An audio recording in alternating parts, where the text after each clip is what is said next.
subscribe to the Donnie Houston podcast, man. And this is you 15, 16 doing this? 15, 16, 17. Roger got out there at 15. And so did you introduce your brother to it, or he just one day you came out and he was like, Roger, what you doing out here? No, he just saw it. He just saw how the street was going, and he jumped out there on his own. He jumped out. I did talk to him about it one time. I did talk to him about it one time. And next thing you know, he was out there. He was out there doing his thing, and he was worse with that pistol than I did. He was more on the aggressive side. Yes. Yeah.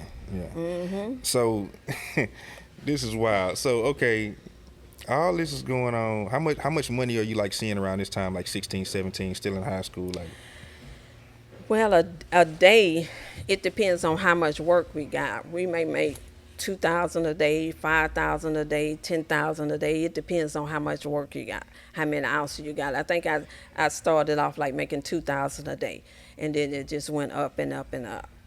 $2,000 a day? Are you saving money, or are you spending it as fast as it's coming? Well, because that's a lot of money in 1980. $2,000. Yeah, putting it up. We ain't hungry no more.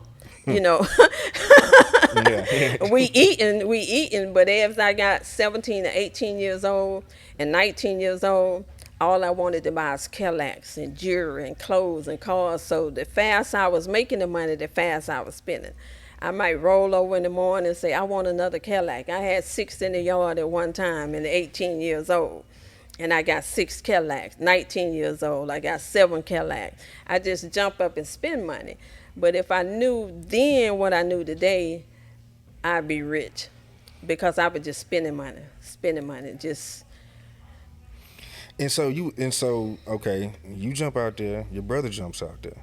Now y'all's like stepbrother Keith Babin is around y'all. Mm-hmm. Y'all in the same house? Yeah. In the VA, he used to always come spend the night at our house, spend the night at the Menifee's house. He used to be all over the VA. Everybody knew us. He used to be everywhere. Mm-hmm. And so then he turns on to Keith. Now, is the slab thing going on at this time? Yeah. How early do you remember seeing slabs? I had my first slab at 18. I had a 1976 Cutlass with swingers on it. The music. I had the belts on the trunk. Back then, the belts on the trunk was black. They had black belts. Now they got silver trunk, and I had everything. Then that was my first slab. I was all up and down the boulevard. Man, okay. So what is your mom saying when y'all starting to come up and y'all getting this money and all this? So she's still just out doing her. She just out the way. She out doing her thing, but long as she was getting her money, she was fine. You know, long as you taking care of mom, she fine and stuff.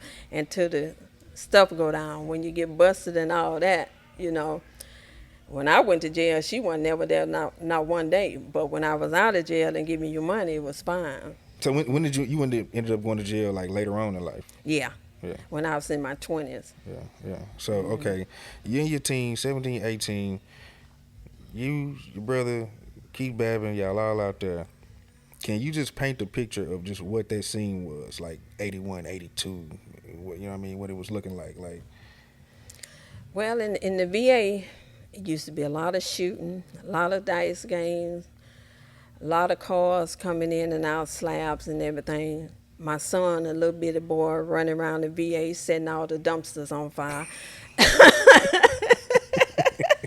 Because you had your first child when you were 14, right? 18. 18, okay, 18, right. 18. He running around the VA, setting all the dumpsters on fire. My best friend, Breeda, her son, Eric, him and my son, we grew up together best friends, and our 2 boys grew up together best friends. They just running around tearing up the VA. And it wasn't blocked off like it is now. Like they got a gate around it. Mm-hmm. It wasn't blocked off. They couldn't have that around it with us. And we can go out on South Acres or Salinscott, anything, and we just ride by there and, meet up with our dealers and get our work and, stuff like that. Does Keith, because, you sound like you're pretty heavy at this time, but Keith, like, how does he start coming up so quick?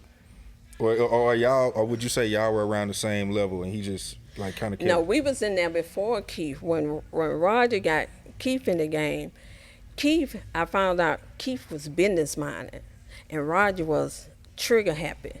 So when Keith got in the game and got to getting his work and hooking up with this person and hooking up with that person, he took off. He ended up real big. Then he got the studio, and he got Street Military produced him. He named the studio Gerard's Records after his son. That's his son name. I was wondering who Gerard was. 'Cause yeah. That's his son. And then Keith had got he got in the game. He bought a drop top Chevrolet, painted that cream. Then he got the two Chryslers and the van and stuff. He was real business minded. He was real business minded. I mean, you put $1 in Keith's hand, by nightfall that dollar gonna turn in to about $50, $60. He's real business minded. Donnie Houston.